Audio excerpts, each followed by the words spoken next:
కొంతమంది మాల స్వార్థపరులు జీర్ణించుకోలేక ఏబీసీ వర్గీకరణ కొట్టివేయాలని తీవ్రంగా కుట్రలు పన్నుతున్నారని మాదిగ రిజర్వేషన్ పోరాట సమితి రాష్ట్ర అధ్యక్షుడు మేడి పాపన్న మాదిగ ఆరోపించారు. 2 తెలుగు రాష్ట్రాల్లో మాల సంఘాల పేరు మీద 2 రాష్ట్ర ప్రభుత్వాలకు వ్యతిరేకంగా సభలు సమావేశాలు జరుపుతున్నారని పేర్కొన్నారు. గతంలో ఎస్సీ వర్గీకరణ జరిగితే కొంతమంది మాల సోదరులు కోట్లాది రూపాయలను సుప్రీంకోర్టులో వెదజల్లి ఎస్సీ వర్గీకరణ చెల్లదని కొట్టివేయించారని గుర్తు చేశారు. అదే పద్ధతిలో ఇప్పుడు కుట్రలు జరుగుతున్నాయని తెలిపారు. పార్లమెంటులో చట్టం చేయనన్ని రోజులు ఇలాంటి కుట్రలు చేస్తూనే ఉంటారన్నారు. గ్రామ కమిటీలు వేసుకుని నిర్మాణం చేసుకుని సమయానికి అనుకూలంగా చేసుకుని పార్లమెంటులో ఎస్సీ వర్గీకరణ చట్టం చేయాలని మరో ఉద్యమానికి శ్రీకారం చుడతామని వెల్లడించారు. ఇక ఎంఆర్పీఎస్ నిర్మాణాన్ని చేపట్టిన దాంట్లో ఎక్కడ అలసత్వం వహించినా మన ఉనికికే ప్రమాదమని, ఎస్సీ వర్గీకరణ అయిన నాటి నుంచి కొంతమంది వీరిని పసిగట్టి మనమంతా తిప్పికొట్టాలని కోరారు. మోహన్ గారు వరంగల్ జిల్లా రాష్ట్ర వర్కింగ్ ప్రెసిడెంట్ తీసుకుపోవడంలో కీలక పాత్ర పోషిస్తున్నాడు. అట్లాగే మంచాల యాదగిరి గారు కోదాడ నుంచి ఇక్కడికి ప్రెస్ మీట్కి వచ్చారు.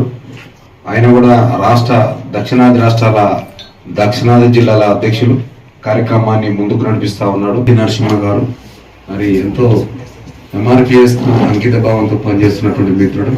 అట్లాగే గంట సుదర్శన్ గారు ఎంఆర్పిఎస్ లో కీలకమైన వ్యక్తి, వర్కింగ్ ప్రెసిడెంట్. అట్లాగే ఈ రాష్ట్రంలో నూతన సర్పంచుల సన్మానోత్సవానికి భారీ ఏర్పాటు చేయడం జరిగింది. అది ఉప్పల్ బగాయితు శిల్పారామంలో ఒక 5-6 వేల మందితో సభ జరపాలని చెప్పి పెద్ద ఎత్తున అన్ని జిల్లాలలో మా ఎంఆర్పిఎస్ కార్యకర్తలు, నాయకులు కష్టపడ్డారు. దీనికి ముఖ్య అతిథులు లక్ష్మణ్ కుమార్ గారిని సాంఘిక సంక్షేమ శాఖ మంత్రి వర్యులు, అట్లాగే ఆరోగ్య శాఖ మంత్రి వర్యులు, వీళ్ళ ఇద్దరి టైం తీసుకొని ఆ మీటింగ్ ఆహ్వానించడం జరిగింది. అయితే సర్పంచుల సన్మానించుకోవడానికి ఈ మధ్య కాలంలోనే స్టేట్ లెవెల్ సర్పంచ్లకి వివిధ జిల్లాలలో ట్రైనింగ్ పీరియడ్ అని చెప్పి ఒక నోటిఫికేషన్ ఇవ్వడంతో ఆ సర్పంచుల సన్మానోత్సవ సభని వాయిదా వేసుకుంటా ఉన్నాం.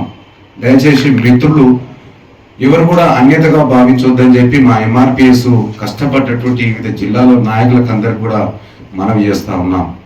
ఈ మీటింగ్ను ఫిబ్రవరి 27-26 డేటును రేపు 21 తారీఖు నాడు స్టేట్ ఎగ్జిక్యూటివ్ బాడీలో ప్రకటన చేయడం జరుగుతుంది. దయచేసి ఎవరు కూడా దీన్ని అన్యతగా భావించవద్దని చెప్పి మా ఎంఆర్పిఎస్ మిత్రులకి, సర్పంచ్ మిత్రులందరికీ కూడా విజ్ఞప్తి చేస్తా ఉన్నాం. ఎందుకంటే దాదాపైన అన్ని మండల కేంద్రాలలో ఎంఆర్పిఎస్ నాయకులు 1000 మంది సర్పంచుల సమీకరణలో భాగం చేశారు. భారీ ఎత్తున 1000 మంది సర్పంచుల సన్మానోత్సవం అంటే అసలు ఎప్పుడు కూడా జరగలేదు. అది దాదాపున 80% కొత్త సర్పంచులు గెలిచారు. కానీ ట్రైనింగ్ పీరియడ్ అంటే 19 తారీఖు నుంచెల్లే మేము పేపర్ ప్రకటన చూసాము. అక్కడ మంత్రి గారికి కూడా కలవడం జరిగింది.